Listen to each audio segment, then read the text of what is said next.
उसको सटा दो।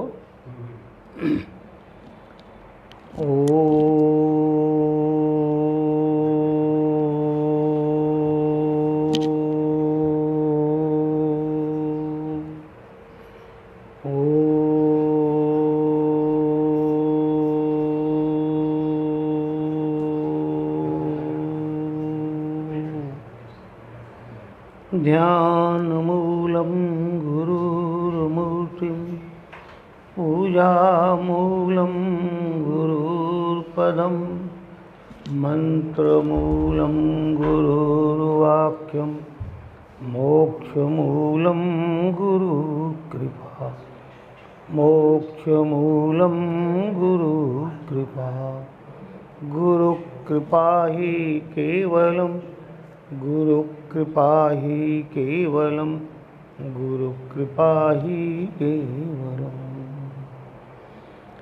सर्वाभावविनिर्मुक्तो धनधान्यसुतान्वितः मनुष्यो मत्प्रसादेन भविष्यति न संशयः। आज हम लोग इन दो श्लोकों के आधार पर समझने का प्रयास करेंगे बहुत कुछ। भगवान शिव ध्यान मूलम गुरुर्मूर्तिम, ध्यान किया जाए तो किस चीज़ का ध्यान किया जाए, किस चीज़ पर ध्यान किया जाए और किस लक्ष्य को सोच करके ध्यान किया जाए, क्योंकि ध्यान को मेडिटेशन कहते हैं। तो किस एंगल पर, किस पॉइंट पर, किस टेक्निक से, किस ऑब्जेक्ट पर हम मेडिटेट करें। गुरु गीता में कहते हैं कि ध्यान मूलम गुरु मूर्ति। अगर हम केवल गुरु की मूर्ति पर ही ध्यान करते हैं तो ब्रह्मांड के जितने भी स्पिरिचुअल आध्यात्मिक टॉपिक्स हैं उन सब पर हमारा ध्यान एक साथ पहुंच जाता है। क्योंकि शुरुआत कहाँ से होती है? अध्यात्म की। अध्यात्म में, स्पिरिचुअल वर्ल्ड में एक गुरु होते हैं, एक शिष्य होते हैं। मेटेरियल वर्ल्ड में, फिजिकल वर्ल्ड में, फैमिली वर्ल्ड में एक परिवार होता है। परिवार के कुछ मुखिया होते हैं, कुछ सीखने वाले होते हैं, उनका एक संबंध होता है। तो दोनों वर्ल्ड में एक कनेक्टिविटी होती है, एक रिलेशनशिप होती है। जैसे परिवार में वैसे गुरु के साथ वहाँ भी परिवार है, यहाँ भी परिवार है।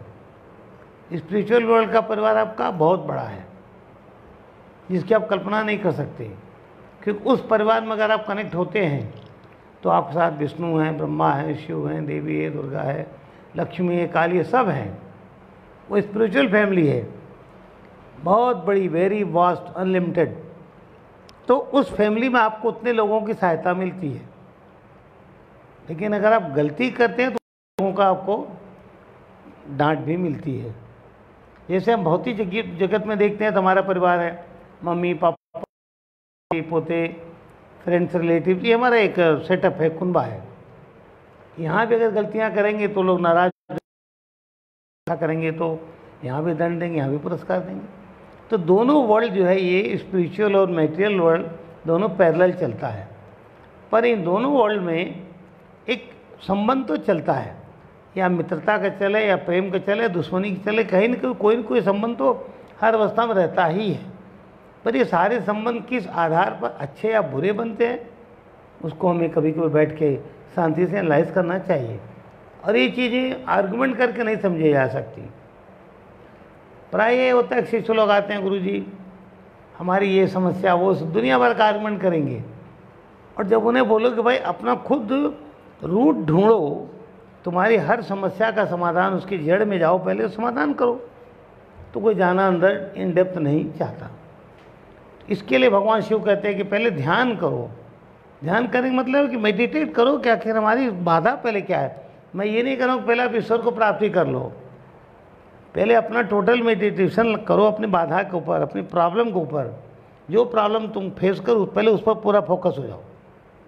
धीरे धीरे जब 24 घंटा उसे फोकस होगा तो उसका रास्ता निकल जाएगा। बड़े बड़े वैज्ञानिकों ने जितने इन्वेंशंस की, डिस्कवरी की, वो बिल्कुल डूबे रहते थे, इसके क्यों हुआ रहा, क्यों हो रहा है, क्यों, तो आंसर आ जाता है। अगर आप भी सोचते रहेंगे मेरी प्रॉब्लम क्यों क्यों क्यों क्यों क्यों, तो एक दिन उसका उत्तर आपको आ जाएगा। ये भी मेडिटेशन का ही एक पार्ट है।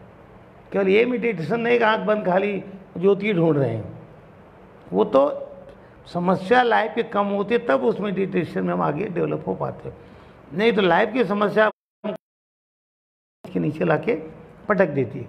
इसलिए जो लाइन आज हमने कही, ध्यान मूलम गुरु मूर्ति, पूजा करें, किस प्रकार से पूजा करें, बड़ा विचित्र प्रश्न है। मंदिर में जाकर पूजा करें, कहाँ कहाँ जाएं? अब हिंदुस्तान से लेके वर्ल्ड में तो इतने टेम्पल्स हैं। एक बुक पढ़ो तब के लगेगा ये देवता बहुत बड़ा है, बड़ा पावरफुल है, कोई दिन वो देवता, तब तो दूसरी बुक नहीं ये देवता बड़ा पावरफुल है, अब उसके बाद भाग जाओ, तब तक तीसरी बुक आ जाएगी ये देवता बड़ा पावरफुल है। एक टेक्निक ये देवता वह देवता वो देवता, आप भागते भागते थक जाएंगे और एक भी देवता आपका नहीं बन, क्योंकि आप उस फैमिली से नहीं बिलोंग कर रहे हो। अगर आप किसी कंट्री के सिटीजन हो, सपोज आप अमेरिकन सिटीजन है, तो आपका अमेरिकन सिटीजन वाला वर्ल्ड में कहीं भी फंस जाएगा, लग जाएगी।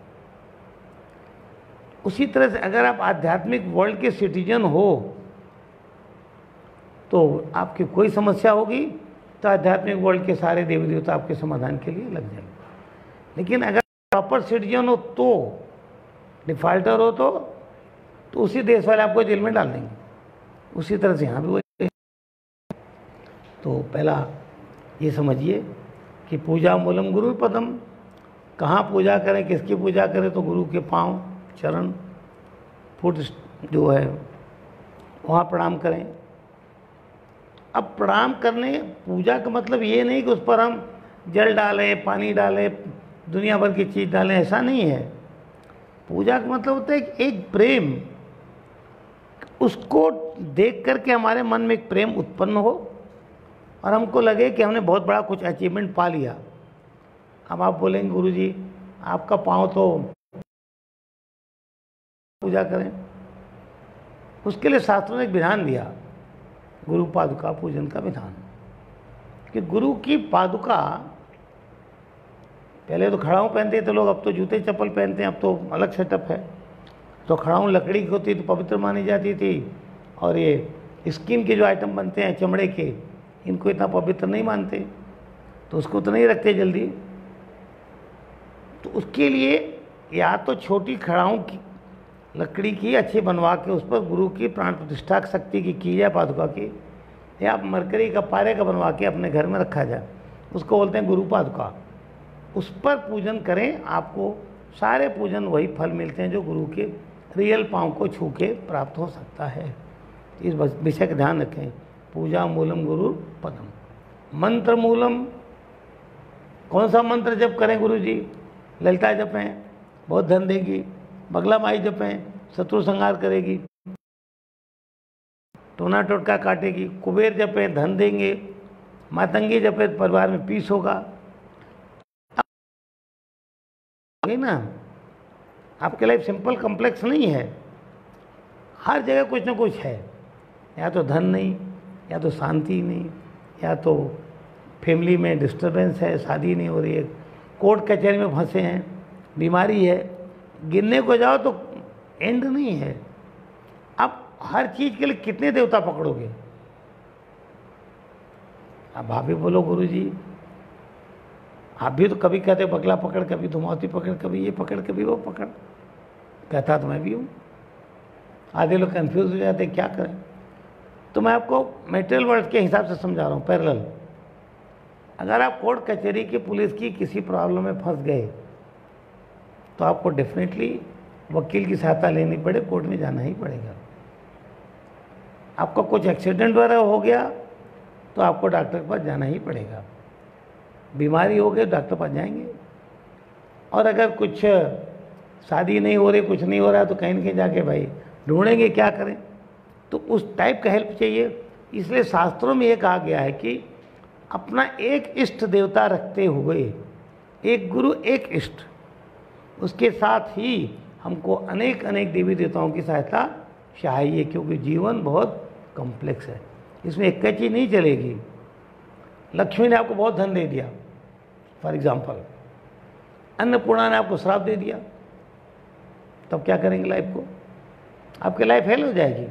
पैसा तो बहुत है, खा कुछ नहीं सकते, और अगर घर में पत्नी ने खाना बना दिया तो टेस्ट ही मुँह को नहीं आएगा, और खाने टेबल पर बैठे उड़ा थाली फेंक दिए। खाली थाली आपने खाने के टेबल से उठा के फेंका तो आपका दिन तो बिगड़ गया, परिवार का भी दिन बिगड़ गया। बहुत धनवान है, भगवान ने लंबाई चौड़ाई ब्यूटी सब कुछ दे दिया, बड़े हैंडसम है, बड़े ब्यूटीफुल हैं, मगर जैसे ही परिवार में जाएं हर आदमी लड़ने लगे। कुत्ते जैसे लड़ते हैं ऐसे लड़े परिवार में। तो जब कुत्तों के जैसा परिवार में लड़ते हैं तो आपने कभी सोचा क्या कि हमारा व्यवहार मनुष्य के जैसा है, देवता के जैसा है, कि राक्षस के जैसा है, कि पशु के जैसा है? ये भी तो विचार करना पड़ेगा ना।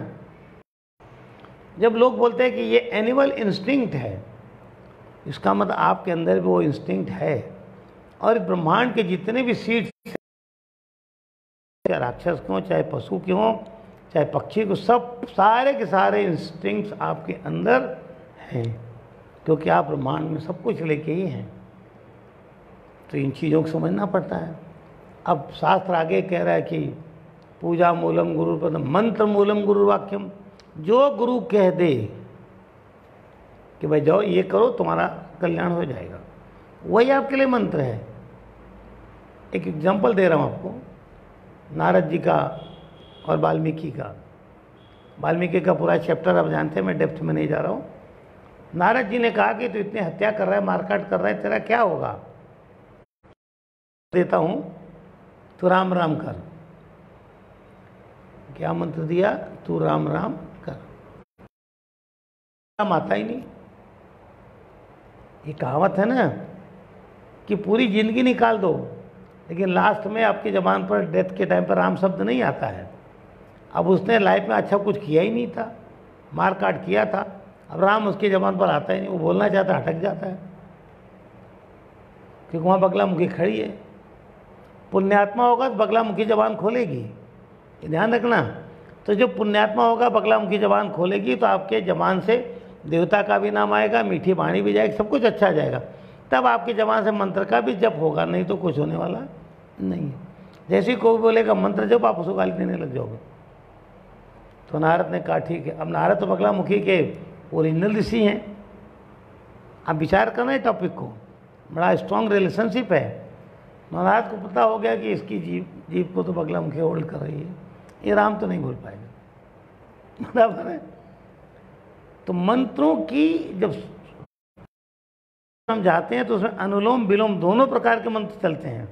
अनुलोम मतलब फ्रॉम लेफ्ट टू राइट, और विलोम मतलब फ्रॉम राइट, दोनों चलता है। जैसे हम अभी कोई चीज़ लिख रहे हैं, फॉर एग्जाम्पल MANGO मैंगो, तो ये हमने लेफ्ट से लिखा। अब उसका रिवर्स लिखना है, विलोम मीन्स रिवर्स, तो कहाँ से लिखेंगे? ओ से लिखेंगे, वहाँ से आते आते एम पर आ जाएंगे। ये अनुलोम और विलोम है। तो तंत्र साधना में बहुत से मंत्रों की साधना अनुलोम विलोम से कराई जाती है। अब सारे मंत्र के मर्म के तो नारद जी हैं, अब उन्हें तो राम का ही मंत्र सिद्ध कराना है, क्योंकि वो वाल्मीकि का तो जन्म ही राम के लिए हुआ था।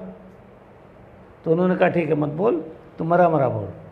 और जैसे ही बोले तो मरा मरा बोल, मरा में डेड, डेथ, वो एकदम हैप्पी हो गया। यही तो रोज़ बोल रहा हूँ रातों दिन, शुरू हो गया मरा मरा। अल्टीमेटली एवरी मरा बिकम राम, और वो प्राप्त हो गए, ब्रह्मर्षि बन गए, ऋषि बन गए, महान बन गए। तो मंत्र मूलम गुरु वाक्यम, जो शब्द गुरु जो अक्षर कह दे वही मंत्र माना जाता है। अब उसमें कैलकुलेशन मत लगाओ, गुरु जी उस किताब में इतना बड़ा मंत्र है, उस किताब में इतना बड़ा मंत्र है, वहाँ वो पुरस्चरण है, यहाँ ये पुरस्चरण है। सारे पुरस्चरण भूल जाओ, जो गुरु करे वही तुम्हारे लिए सिद्ध होगा, उसी में तुम्हारा कल्याण होगा। तो मंत्र मूलम गुरु वाक्यम, मोक्ष मूलम गुरु कृपा। मोक्ष मीन्स लिबरेशन, तो नॉट दैट लिबरेशन कि हम मर के स्वर्ग में चले जाएंगे।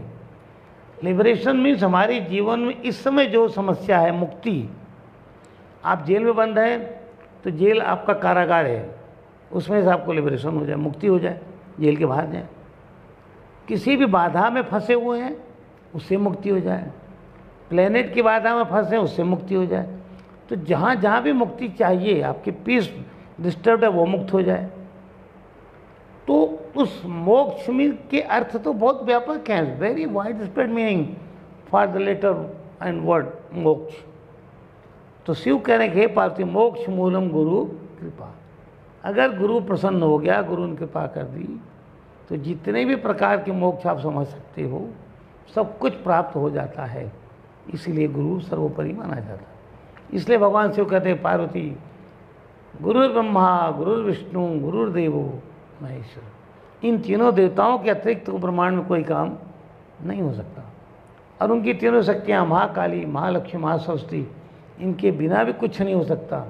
और इन सबका सम्मिलित स्वरूप जिसको माना जाता है उसको शिव क्या करें? गुरु साक्षात परब्रह्म तस्मै श्री गुरुवे नमः। उस विषय में विचार करते रहिए।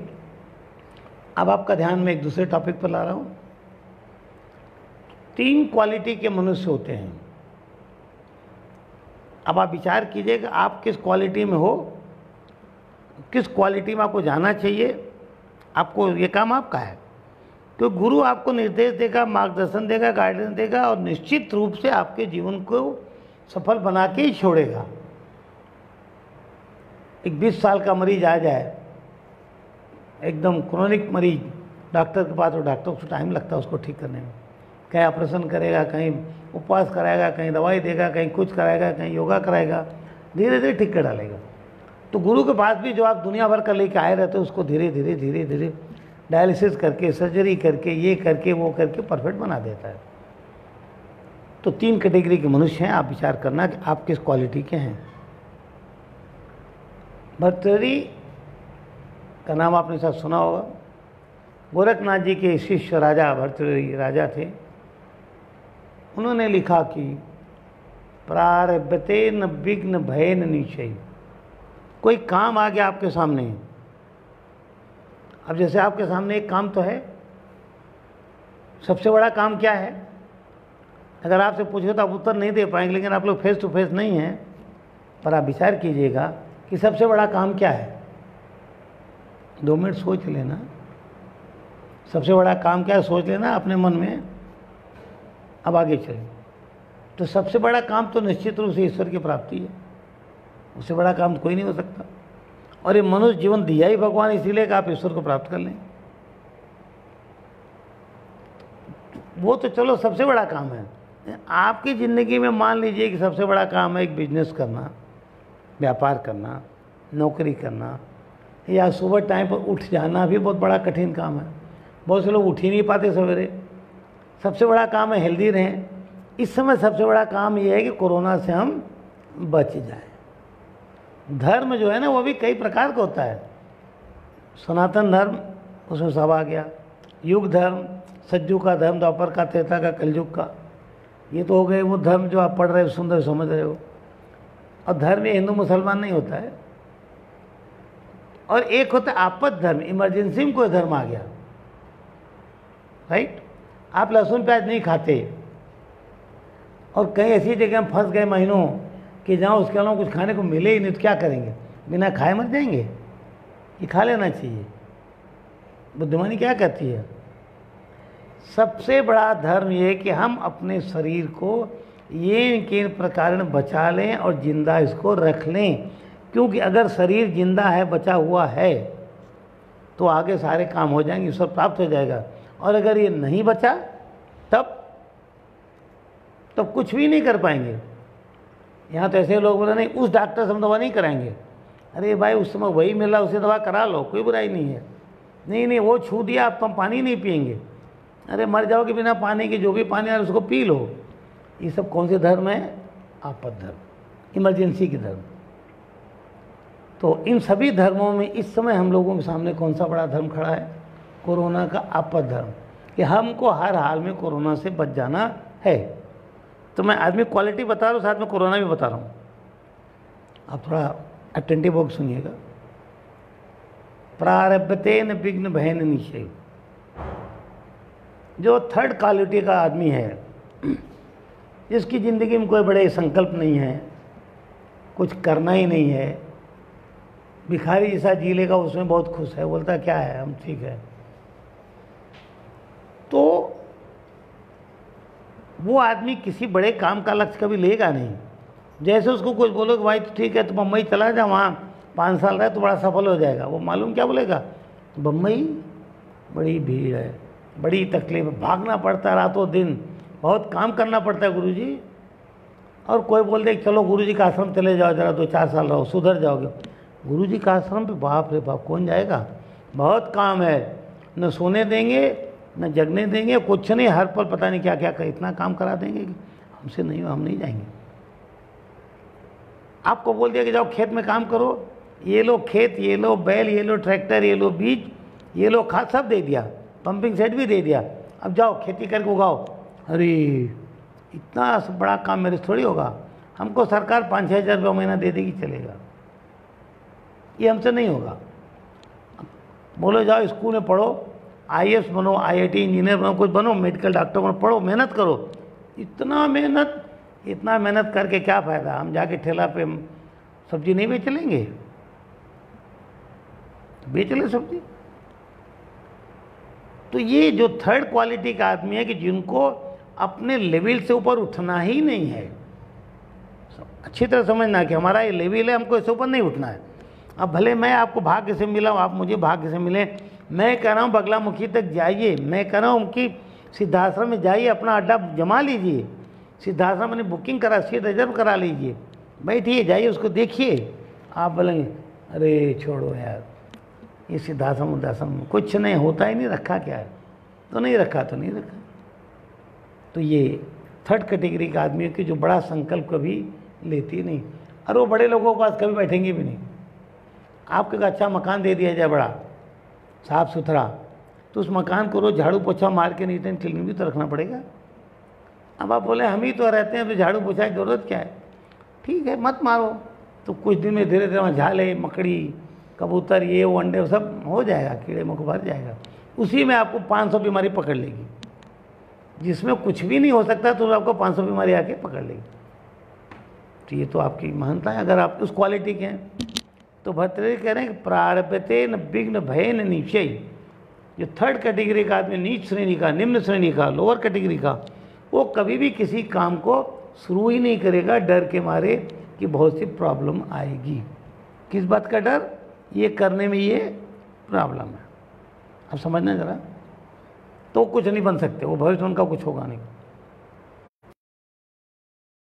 हाँ एक दिन कई साल मैंने कहा कि चल तेरा जीवन बदल जाएगा, बोले वो सुनने को तैयार, करने को तैयार नहीं, लास्ट हो ही नहीं सकता। तुम्हारी पत्नी बोली आप ऐसा क्यों बोलते हैं, मैंने कहा इसका कुछ नहीं हो सकता, इसको इतना भय है कि हम कुछ करेंगे तो हमको ये होगा, करना ही नहीं। और दूसरा कैटेगरी है प्रारब्ध विघ्न विहता बिरमंति मध्या।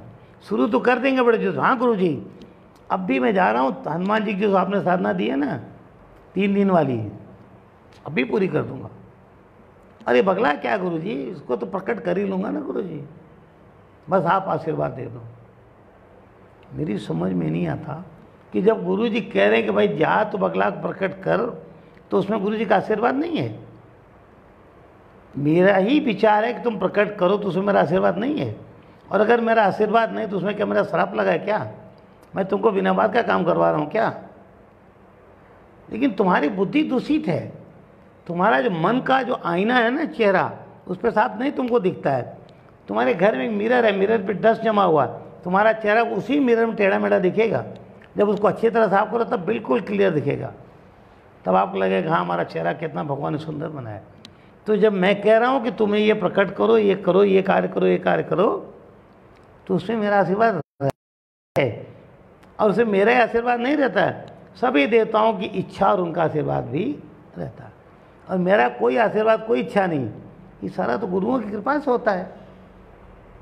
आपके प्रारब्ध में है, जैसे वाल्मीकि मिले नारद को, उनके गुरु एक मिलेगा, गुरु मिला, और इन्होंने कहा चल तुम्हारा हमारा कर, राम नहीं होता हमारा कर,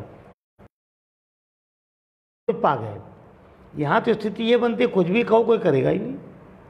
अगर हम बोलें कि भाई चल मेरे लेक्चर का एक 1/4 पोर्शन ट्रांसलेट कर दे, वो भी नहीं करेंगे। तो ये ऐसे तो नहीं चलेगा ना। तो ये जो सेकंड कैटेगरी है कि ये शुरू तो कभी कभी बड़े जोश में करेंगे, हाँ गुरुजी जा रहा हूँ, हनुमान जी प्रकट करूँगा, आशीर्वाद दे दो, और गुरुजी आश्रम पर बैठ जाओ। तो गुरुजी अब मैं साधना करूँ, बाकी कुछ काम तो नहीं करना पड़ेगा ना। भाई तू साधना करेगा तो खाएगा पिएगा नहीं, नहाएगा धोएगा नहीं, और जब नहाएगा धोएगा तो कपड़ा भी तो धोना पड़ेगा नहीं तुझे, तेरा कुछ नहीं करना पड़ेगा। ऐसे कैसे मान लिया? जिन्होंने सब कुछ प्राप्त किया उन्होंने बहुत काम करके प्राप्त किया।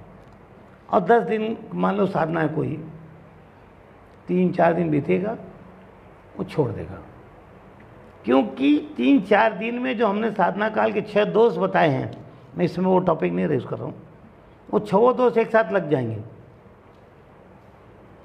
आपकी बुद्धि घुमाने वाले मिल जाएंगे। तीसरा चौथा दिन जाते जाते तो आप छोड़ ही दोगे, साधना होगी नहीं। तो आपका परिवार भी लग जाएगा, पड़ोसी अड़ोसी सब लग जाएंगे। क्या कर रहे हो, क्या क्यों बेवकूफ़ बन रहे हो, क्यों बेवकूफ़ कर रहे हो? अरे गुरुजी बेवकूफ़ बना रहे हैं। साधना तुम कर रहे हो, उसमें गुरुजी क्या लेना देना भाई? तुम्हें सिद्धि मिलेगी, कुछ मिलेगा, तुम्हें गुरुजी को लेना देना है क्या? हाँ, गुरुजी को ये लेना देना, गुरुजी खुशी होगी कि हमारे गुरु ने जो ज्ञान मुझे दिया उस ज्ञान से मैंने किसी को महान बनाया, और ये व्यक्ति भविष्य में जाके लाखों करोड़ों का कल्याण करेगा, वो सोच के खुशी होती है। बाकी कोई गुरु कभी किसी से पाँव दबाने की भावना नहीं रखता, किसी प्रकार सेवा की भावना कोई गुरु रखता ही नहीं, क्योंकि गुरुओं को कोई लालच कभी किसी शिष्य से होती नहीं। तो ये दूसरी कैटेगरी का आदमी है। और ये तो चलो गुरु शिष्य के रेफरेंस मैंने कहा। अब कोई सेठ आप पर बहुत प्रसन्न होगा, बोले चल ठीक है मैं तुझे बनास का डिस्ट्रीब्यूटर बना देता हूँ, जा कर ले, मेरा प्रोडक्ट है तो बेच, बड़ा रेप्यूटेड ब्रांड है, लेकिन देख तुझे इतना भागना पड़ेगा। वो बोला अरे बाप रे, इतनी मेहनत मुझे नहीं चाहिए। और मान लो जोश में शुरू किया, 5 दिन बाद बोलेगा बाप रे बहुत काम है यार, वेरी हार्ड वर्क, तो वो क्या करेगा? छोड़ दे। ये दूसरी कैटेगरी है। पहली वाली तो डर के मारे शुरू नहीं करेगा, दूसरा वाला जोश में शुरू करेगा, 2-3 दिन 5 दिन बाद वो छोड़। और एक अपर कैटेगरी है जो टॉप मोस्ट, जो क्रीमी लेयर जिसको बोलते हैं, समझे कि नहीं? क्रीमी लेयर समझते हो कि नहीं?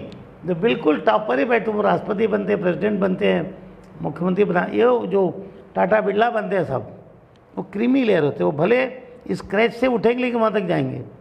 तो क्रीमी लेयर में रामकृष्ण परमहंस आते हैं, शंकराचार्य आते हैं, रामानुजाचार्य आते हैं, योगानंद, ये सब आते हैं। आप उस लेयर तक जाना है अगर, और उस लेयर में जाके मलाई बन करके उसमें से अगर घी बन के निकलना है तो आपको कढ़ाई में जाके उबलना भी पड़ेगा। बहुत दिन बाद घी निकलता है, तब प्रिजर्व होता है। तो उसके लिए भट्टरी कहते हैं कि प्रारभ्य उत्तम जना विघ्न पुनः पुनः प्रत्यहन्य माना। प्रारब्ध उत्तम जना, चाहे कितनी बाधा आ जाए, अगर उन्होंने काम शुरू किया तो कभी छोड़ेंगे नहीं। आपने साधना छोड़ो मत, कितनी बाधा आ जाए आने दो। इसलिए महापुरुषों के जीवन को पढ़ो। तो ये रहा 3 कैटेगरी। अब आपको सेल्फ इवोल्यूशन करना है कि आप कौन सी कैटेगरी में हो। Now we come to corona. Corona के लिए में कुछ बातें बता देते हैं। वास्तव में है तो बड़ा खतरनाक, नो डाउट। पूरी दुनिया में फैल गया, कोई कारण नहीं बचा। अब किसी के पास कोई प्रॉपर आंसर नहीं है कि कहाँ से चला, कहाँ कैसे फैल गया। बुद्धि फेल हो गई, पूरा विज्ञान फेल हो गया, साइंस फेल हो गया, सारे हाइजीन के सिस्टम फेल हो गया, सब कुछ फेल हो गया, और अभी तक इसकी कोई प्रॉपर दवा नहीं निकली है। तो ये जो इस प्रकार की महामारियां होती हैं, प्रकृति जन्य होती हैं, डेवलप्ड बाय नेचर। तो होती हैं कि जब कलेक्टिव पाप बहुत बढ़ जाता है, सामूहिक पाप, तो नेचर ऐसा दंड देती है। तो चलो वो तो एक अलग पार्ट है। अब जो भी हम क्या करें, तो सबसे पहले तो हमको जो भी विज्ञान के आधार पर जो नियम बताए जा रहे हैं, भाई सफाई रखो, 2-3 बार स्नान करो, सैनिटाइजेशन करो, आइसोलेशन करो, फिजिकल डिस्टेंसिंग करो, सोशल डिस्टेंसिंग न करके फिजिकल डिस्टेंसिंग वर्ड होना चाहिए, थोड़ी दूरी रखिए। और हमारे सनातन धर्म में ये सब नियम पहले से ही थे, नया कुछ भी नहीं है। जो आज विज्ञान चिल्ला रहा है वो हमारे यहाँ ऑलरेडी फॉलो होता है, आज भी फॉलो होता है। रिमोट एरियाज़ में जो रियली स्पिरिचुअल फैमिली के लोग हैं, स्ट्रिक्ट जो ब्राह्मण्स हैं, आज भी वो सब फॉलो करते हैं। और खान पान में एक चीज़ प्रूफ हो रही है कि जो वेजिटेरियन खाना खाने वाले हैं उनको कोरोना कम डैमेज कर पा रहा है, नॉन वेज वालों को ज़्यादा कर रहा है। तो कोशिश करें कि नॉन वेज से आप थोड़ा बच जाएं कुछ दिन तक के लिए। और क्लीनलीनेस ये तो मस्ट है। और एक बात मैं समझा रहा हूँ कि सारी बीमारियाँ, अच्छे बुरे कर्म, सारे फल ग्रह देते हैं। इस कोरोना में 4 ग्रह आए, ये मैंने आपको पिछले प्रवचन में समझा दिया था। हर अवस्था में आपको उन चारों ग्रहों को प्रसन्न कर लेना चाहिए। अगर सामूहिक रूप में सारी दुनिया मिलकर करे, बहुत जल्दी कंट्रोल हो जाएगा। दुनिया करे न करे, जो साधक है, जो समझते हैं इनको, वो तो कम से कम करें। और वो भी करे तो अकेले बैठ कर न करें, कम से कम परिवार से कराएं, अड़ोसी पड़ोसी से कराएं। ये चीज़ें मैं आपको अपने स्वार्थ के लिए नहीं समझा रहा हूँ। अगर देश सुखी, विश्व सुखी, तो हम भी सुखी। पूरे विश्व में सब दुख दुख, तो हम भी दुखी। क्योंकि दुखी को देख के दुखी उत्पन्न होगा, सुखी को देख के सुख उत्पन्न होता है। और इस समय जब शनि जयंती बीती है, तो जो मैंने आपसे कहा था, शनि का करुणामर्चन या लक्षार्चन या शनि साधना, क्योंकि इस शनि का ही प्रकोप है जो इतना भयानक काम कराता है। सारे बिजनेस व्यापार ठप, कुछ नहीं हो पा रहा है। हर आदमी बेघर हो गया है, गिवर कोई रहा ही नहीं। ये तो शनि की कृपा है। तो आप उनको प्रसन्न करें, ग्रहों को प्रसन्न करें। उसके बाद हम कैसे क्योर हो जाएं, उसके लिए मैं कुछ पॉइंट दे रहा हूँ। पिछले 3-4 अलग अलग प्रवचनों में जौनपुर के शिविर में मैंने कुछ बातें बताई थी, जिसमें हमने यज्ञ हवन के बारे में बहुत कुछ कहा कि इट्स वेरी इंपॉर्टेंट फैक्टर कि हम हवन करें। हवन से जो पॉजिटिव धुआं हमारे बॉडी में जाता है वो हजारों बीमारियों को नष्ट करता है। केवल एक ही बीमारी कोरोना ही नहीं, नष्ट करता ही है। लेकिन हो क्या, उस पर रिसर्च नहीं हो रहा है। कोई टीम ऐसी खड़ी हो कि नहीं यार चलो हम लोग हजारों मरीज इसमें अवेलेबल हैं, उनके ऊपर एक्सपेरिमेंट करें, निश्चित रूप से फल मिलता है। उसमें कौन सी सामग्री डाली जाए, वो सब भी हमने जिक्र पुराने अपने मार्च वाले जो शीतला कोट्याचरण जौनपुर प्रवचन था उसमें किया है। उसके यूट्यूब में जाइए, उसको सुनिए, ढूंढिए और लोगों को समझाइए। ये करके और हमारे खान पान में जितनी भी इम्यूनिटी सिस्टम को बिल्टअप करने की चीज़ें हैं उनका अधिक से अधिक यूज़ करें, उनको खाएं पिएं और व्रत जरूर रखें। एक बात ध्यान रखिए, हमको नेचर से सीखना पड़ता है। कभी आप जानवर को देखिए, कुत्ते को या भैंस गाय, कोई ये बीमार पड़ते हैं ना तो कुछ नहीं खाते, सबसे पहले खाना छोड़ देते हैं, बिल्कुल उपवास भी चले जाते हो। तो वो भी कोशिश करिए कि थोड़ा हम खाना इनटेक कम कर दें, मोर एंड मोर लिक्विड पे चले जाएं। क्योंकि हमारे यहाँ उपवास का नियम यही है, फास्टिंग जिसको आप बोल रहे हो, कि भाई लिक्विड ज़्यादा लो।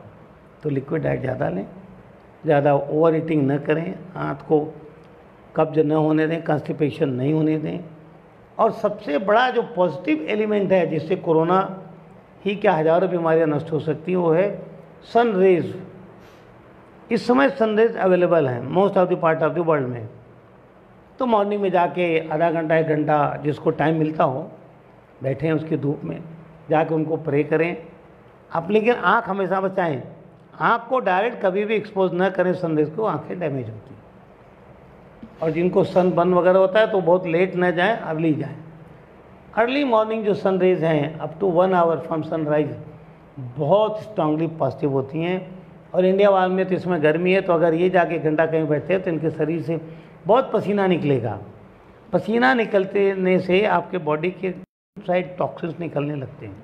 हॉस्पिटल में क्या है, आपको भर्ती कर देगा, एसी चला देगा, आप पसीना निकलेगा नहीं। और पसीना निकलना बहुत ज़रूरी है, तो आप ये भी कोशिश करें। घर के रूम के टेम्परेचर के बारे में मैंने पीछे बता दिया, वो भी करें। मसालों का सेवन करें, स्पाइसेस, लेकिन बहुत लिमिटेड क्वांटिटी। ये नहीं कोई चीज़ ज़्यादा खा जाएं, हर चीज़ लिमिटेड होनी चाहिए। क्योंकि आप यूज टू नहीं, ज़्यादा खाएंगे तो आप सहन नहीं कर पाएंगे। इनका ध्यान रखें। और मंत्रों में सबसे बड़ी जो शक्तियाँ हैं, क्योंकि मंत्र चिकित्सा बहुत बड़ी बात है, उसका सहारा लें। मंत्र चिकित्सा, यज्ञ चिकित्सा दोनों साथ चलती है। रक्त चिकित्सा अपनी बॉडी के इम्यून सिस्टम को मजबूत करने के लिए, इसका भी सहारा लें। और मंत्रों में धुमावती माता का जो स्तोत्र है या खड्गमाला मंत्र या बगलामुखी खड्गमाला मंत्र और महामृत्युंजय महाकाल महामृत्युंजय शिव का कवच है, इन सब में से एक या दो या जो भी आपको उचित लगे, जो इजीली अवेलेबल हो जाए। खास करके चूँकि शनि से ज़्यादा गड़बड़ है, इसलिए धूमावती माँ की सहायता अवश्य लो। पीपल का पेड़ और नीम के पेड़ की सहायता अवश्य लो।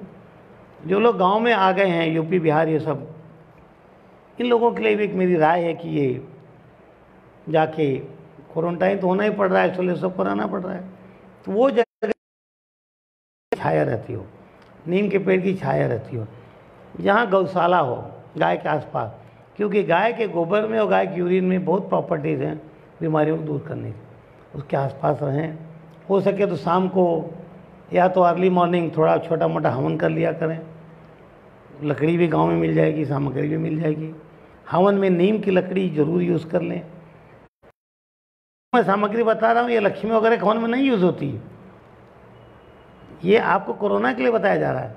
नीम की लकड़ी मिल जाए, मदार की लकड़ी मिल जाए, धतूरे की लकड़ी मिल जाए, ये सब लकड़ी की अग्नि जला के उसमें आप धूमावती माता के संबंधित जो मंथन की सामग्री लेके हवन अगर करते हैं, पीपल के पेड़ के नीचे बैठ के, अब पीपल के पेड़ के नीचे बैठ कर के पीपल की परिक्रमा करते हुए अगर 108 हनुमान चालीसा का पाठ किया जाए, ये मेरा सब अनुभूत प्रयोग है, टेस्टेड, जो मैंने ज़िंदगी में बहुत बार किया है। समूह में करना बहुत बड़ी बात है। मान लीजिए गांव में 10 आदमी आइसोलेशन में डाल दिए गए, चलो भाई अपना 6 फुट 8 फुट का दूरी रखे रहो, फेरे मारते रहो, बैठ के हनुमान चालीसा पढ़ते रहो। नहीं कर सकते दूरी बैठ के छाया के नीचे बैठ के करते रहो। अगर आप इन चीज़ों को करने लगते हैं, धीरे धीरे धीरे बहुत 10 दिन का क्वारंटाइन वो घट के 7 दिन पर आ जाएगा और आपके टेस्ट बहुत जल्दी इम्प्रूव हो जाएगा। दूसरी बात यह है कि क्योंकि डेथ रेट, मैं इंडिया के कंटेक्स्ट में बात कर रहा हूँ, क्योंकि यहाँ खान पान सनातनी है और यहाँ ठंडे जगहों में ज़्यादा डेवलप होता है। एक कॉमन सेंस बताऊँ, फ्रीजर के अंदर कोरोना बाहर इतना देर में स्टैंड नहीं कर पाता। इट मीन्स कि टेम्परेचर का इसका बहुत बड़ा संबंध है, और वो भी मैंने इन डेप्थ समझाया है पहले प्रवचनों में। तो आप अब इंडिया तो चूँकि हॉट है इस समय, तो आप जो इंडिया में हैं या जहाँ भी जिसको हीट मिल पाए, और हीट तो शनि देते हैं और कोई दूसरा देवता तो देगा नहीं, सूर्य भगवान, तो उनकी सहायता अवश्य लें। ये जो कुछ चीज़ें हैं इनका पालन करें, डरे नहीं। अगर 1000 आदमी भर्ती हो रहे हैं, हिंदुस्तान की बात कर रहा हूँ, तो जा रहे हैं, कुछ जरूर मर जा रहे हैं, लेकिन अगर आपने नियमों का पालन किया, प्लस जो डॉक्टर हमारे टीम जो भी एडवाइस कर रही है उसका पालन करें, सरकार के नियमों का पालन करें, तो हम लोग बहुत हद तक सुधर सकते हैं। और खूब प्रेयर करें समूह में, हे भगवान भगाइए इस कोरोना को, भगाइए इस कोरोना को। जब दुर्गा माँ प्रकट होती है बहुत लंबी तपस्या के बाद, तब सब नष्ट कर देती है, और तब दुर्गा सप्तशती में श्लोक आता है, कैसी महामारियों में नष्ट करूँगी। तो धूमावती भी एक दिन में नहीं, पर कोई नहीं एक दिन प्रकट होता है। तो समूह में लंबी साधना हम लोग करें, निश्चित रूप से सारे देवता हम लोगों का सहायता करेंगे ही करेंगे, और हम लोग इस कोरोना पर धीरे धीरे विजय पालेंगे। कभी भी डरे नहीं। अपने गले में हो सके तो बगलामुखी का जो सुरक्षा का लॉकेट होता है उसको जरूर पहने। पारे में रोग निवारण की बहुत पावर है। मरकरी के कुछ भी मरकरी के माला, मरकरी शिवलिंग, जो कुछ विधि बताए जा रहे हैं इनका सेवन करें और मुस्कुराते रहें। ईश्वर पर आस्था रखें कि हे भगवान आप हैं तो हम सुरक्षित हैं, ये हमें विश्वास है। क्योंकि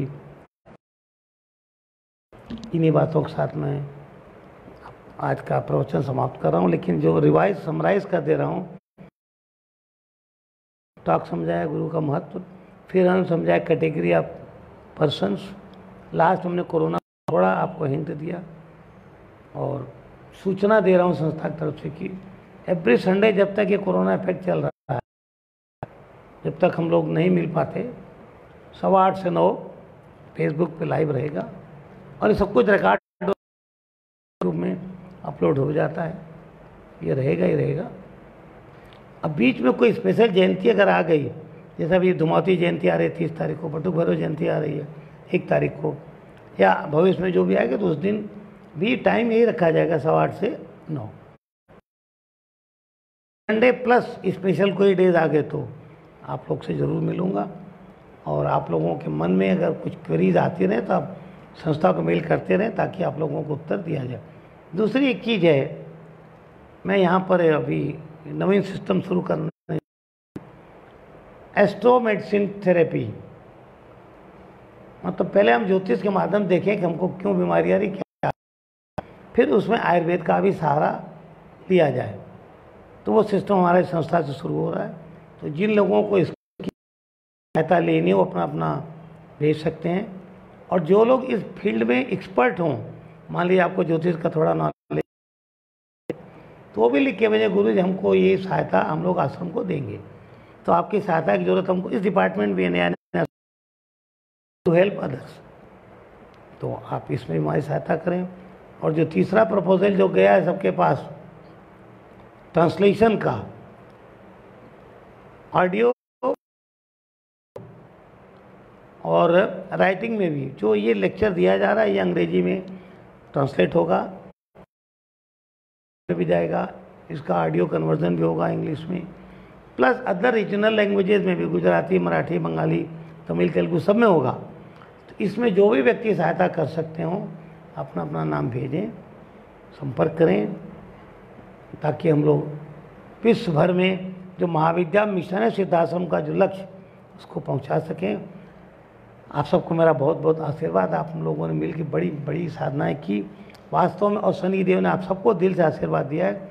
मेरी तरफ से आशीर्वाद है, सभी गुरुओं की तरफ से आप सबको आशीर्वाद है। बोलिए बगला माई की जय, सिद्धाश्रम की जय।